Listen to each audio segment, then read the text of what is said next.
Hey YouTube, it's DrunkMonk74 here, and I'm just bringing you a real quick bit of gameplay with my favourite weapon. It's the EBR for the Assaulter class, and this little bit at the beginning here is just to show you how I have it set up. So I've got the M145 scope, which is gives me slightly more magnification, the heavy barrel, which gives me a bit more range. I just use the standard muzzle brake, don't use a silencer, and I use the clap stock just for the agility. I find if I try to use the extended stock, although it increases range, my agility disappears, and I find it a bit trickier to move around. And as you will see later on in this video, at times I get myself in trouble because I still tend to rush a bit too much. Bad habits from other games, and it's one of the things that I love about this game is that it will punish you for trying to play as though you were, playing either a Call of Duty title or even Battlefield 3. You will get punished for it. Anyway, back to this. I think this is Shogar Valley. I think you pronounce it like that, or something very similar.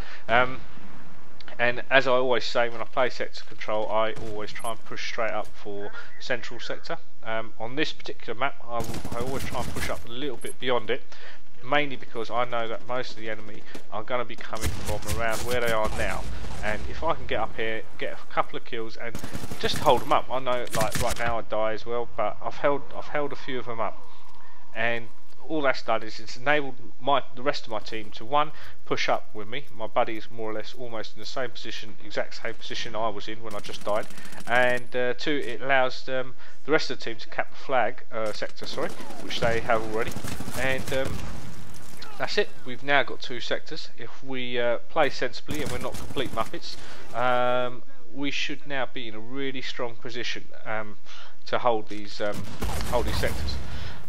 Anyway, so that's why I play do what I do at the beginning of sector control.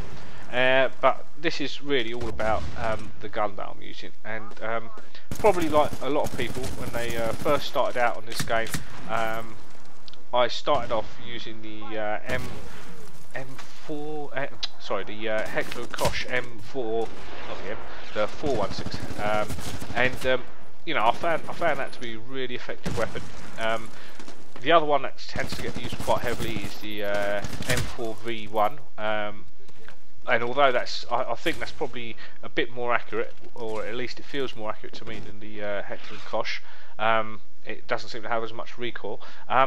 It doesn't seem to do as much damage. It doesn't. Each round doesn't seem to do pack that much of a punch.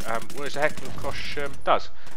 Seem to, it's fairly accurate, and the bullets do seem to do a lot more damage. And I guess that's why I used it. And I did try the EBR to start off with. As soon as I unlocked it, I thought it's always nice to try new guns when you unlock them.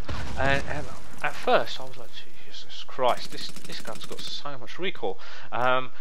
And it's purely because I was so used to the Heckler & Koch. I just wasn't used to the recoil that was on this gun, and I could not, for the life of me, when I first started using it, I could not for the life of me work out why anyone would want to use this gun. The magazine is a lot smaller. You've got something like 15 less rounds than you do have in the other rifles. It's only got 20 round mag. The recoil was horrendous, and yes, it seemed to pack a bit of a punch, but getting those bullets on target was quite nasty. And right here, I think this is a great example of how you should be using this weapon, especially at range.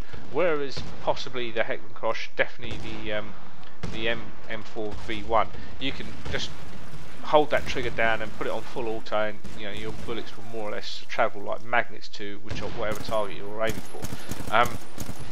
The EBR is nothing of the sort. They've really tried to balance it, because it does do a lot more damage than either of the other two rifles, and therefore they've tried to balance it, and they've balanced it in two ways, which is smaller magazine and the amount of recoil. And like you can see right here with a helicopter, and by the way, I'd just like to say, with a helicopter, your main threat with a helicopter is that minigun.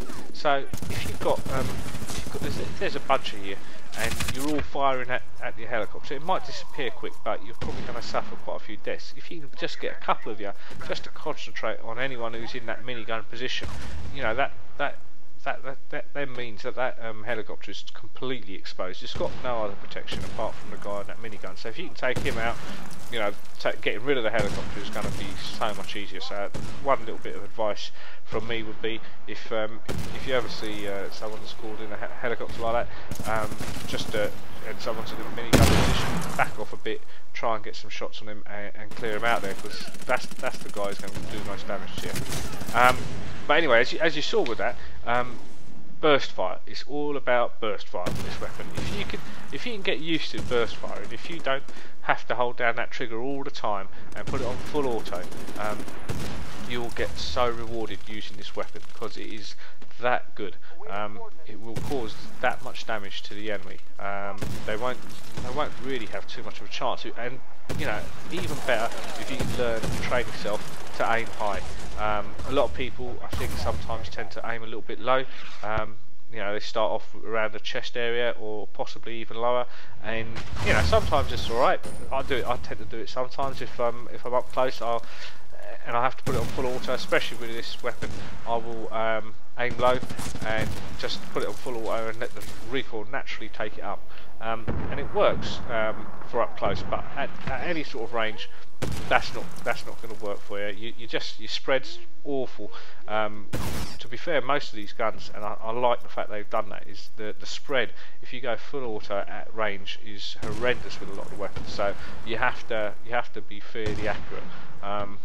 And it's a great way of playing, because it just means, you know, people who like to charge around, spray and pray, don't use ADS, don't aim down sight, they're going to be punished in this game. And I think for all the complaints that people make about this game, the fact that they don't think it's you know, it's not that fun, and everyone who complains, I guarantee you, everyone who complains about this game is complaining about it because they're trying to play it in a style that just they didn't want you to play that style. If you want to run and gun, if you want to fire from hip fire all the time and use SMGs and stuff, go play Black Ops 2.